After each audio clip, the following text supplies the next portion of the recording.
Sorry,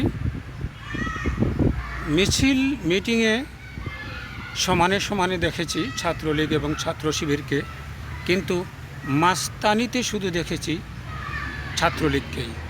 আচার ব্যবহার, লেখাপড়ায়, বিনয় সব কিছুতে এগিয়ে ছিল, এখনও আছে ইসলামী ছাত্র শিবির।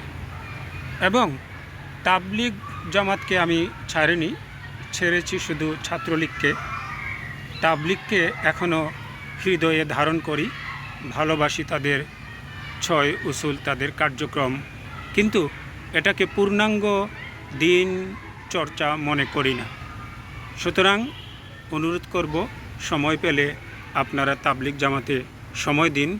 আর আন্দোলনের জন্য, রাজনীতির জন্য, দুনিয়া আখেরাতের পরিপূর্ণ মুক্তির জন্য বাংলাদেশের